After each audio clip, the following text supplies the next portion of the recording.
Hello guys, today i-unbox natin or rather i-unpack natin itong in-order ko na quick release pedal. Ang name niya is Promend quick release pedal. So I think ang model niya is 412 Promend pedal 412. So bakit ko ba to binili? Binili ko siya kasi dahil ikakabit ko siya sa aking folding bike. And of course, para mas easier yung storage sa mga folding bikes natin, mas maganda yung, I think for me, parang mas maganda yung natatanggal yung pedals niya. Kasi although nafo-fold yung mga folding pedals, parang it takes space pa din siya, lalo na kapag itatago natin siya dun sa trunk ng ating car, medyo sagabal pa rin eh. So naisipan ko itong pag quick release fold pedal yung gagamitin ko sa folding bike ko, parang mas madali siyang ipasok dun sa mga tight spaces like nga dun sa trunk ng kotse. So, itong quick release pedal na to, yung Promend quick release pedal, nabili ko siya sa Shopee. Ilagay ko na lang yung link later dun sa description box, sa description. So, check nyo na lang yun guys if gusto nyo orderin ito dun sa shop kung saan ko siya binili. So, ito, like most of the items found in Shopee or bike parts, it's from China.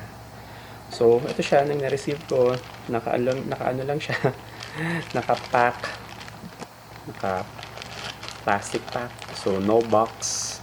So, hopefully, yung loob niya hindi naman damage or whatsoever. Pero ito, based na nakita ko, meron siyang butas, no? So, hopefully, hindi naman na-damage yung loob.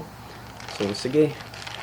Buksan na natin. Tingnan natin kung ano ba itsura nitong Promend 412 quick release pedal. So, of course, gamitin natin itong ating trusty cutter. Okay. Oh guys, ingat-ingat sa pagbubukas. Siyempre, matalas yan. So, yan. Open up. So, ayan guys.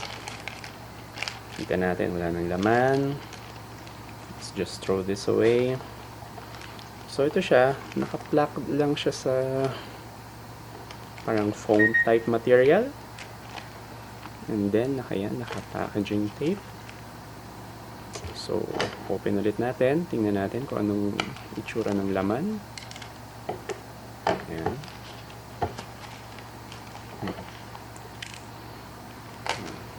Natin yan. Ayan. Ayan. Balatan lang natin. Ayan. Ayan. Kalabas na yung mga studs. Ayan. Okay. Tapon na natin to. Okay. So, ano ba yung laman niya? So, ito may foam din siya sa pagitan ng dalawa para hindi magasgasan. So, ito, as you can see, we have the two pedals, yung left, yung right, and then meron din siyang kasamang tool. So, yung panghigpit natin.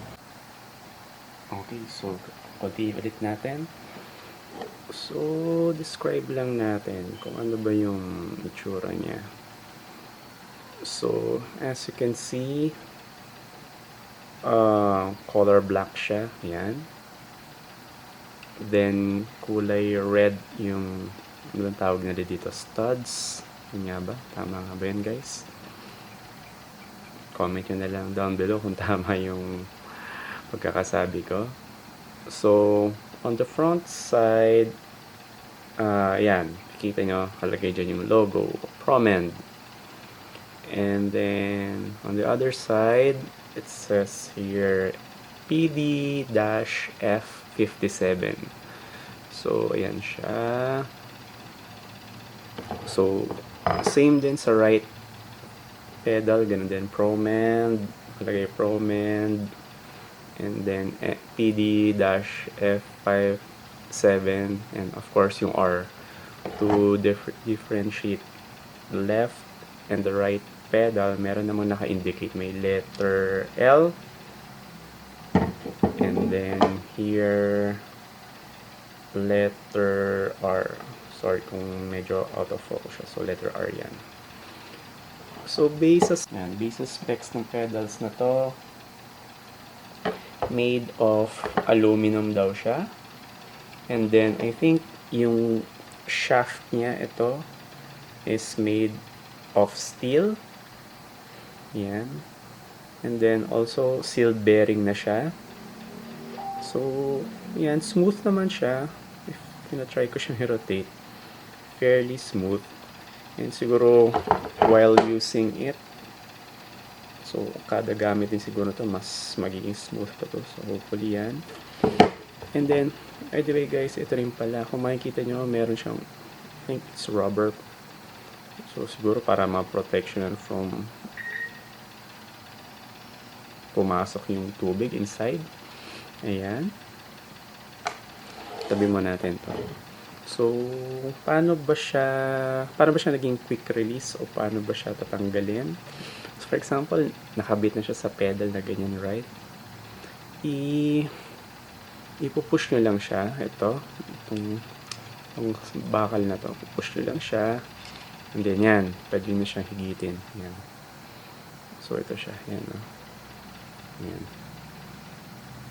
So, kung i-attach nyo, kabit nyo lang ulit, ganyan. Tapos, i-pull back nyo lang ulit. Yan, then push. Yan. So, nakakabit na ulit siya. So, maganda siya. So, pwede nyo matanggal yung pedals ng bike nyo. Lalo na pag i-store nyo yung bike nyo sa medyo mas tight space. So, tanggalin nyo lang yung pedal nyo.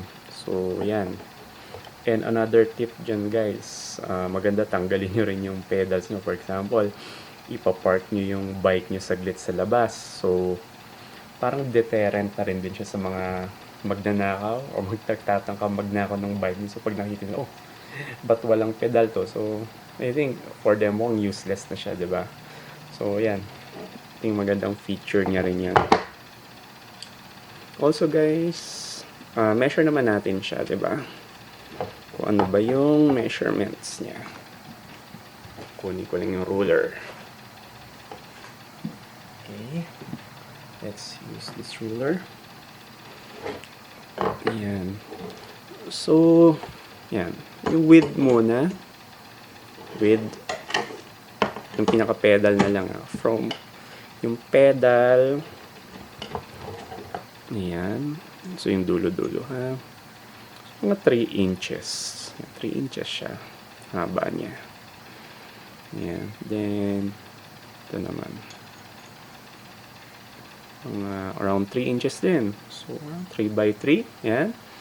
So, from yung width niya hanggang sa may dulo, sa may shaft, around approximately around 4.5 inches. Ayan.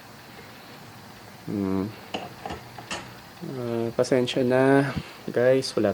So, yan. So, pag nakabit siya sa crank arm, hindi siya accidentally mapupul habang nagpe-pedal kayo. Diba? Delikado yon. Although I have to try it out kung okay lang ba kahit wala siyang itong plastic stabs na to, kung nakakabit sa bike. Siguro naman kung maingat kayo, hindi nyo naman tatamaan ng paa niya at mapupul agad din. So, ayan. So, ayun guys. Susunod, i-try natin siyang i-attach sa folding bike ko. And papakita natin kung ano bang itsura niya. And again, thank you for watching this YouTube video. And hopefully, mag-subscribe kayo and magkikreate pa tayo ng future unboxing and reviews. Especially sa mga bike parts na bibilin ko. Kung ano bang itsura niya. Description, ayan, specs. Kamusta naman yung paggamit and sa performance. So guys, subscribe kayo sa aking channel. And see you soon sa mga upcoming kong videos. Thank you very much, guys. Bye-bye.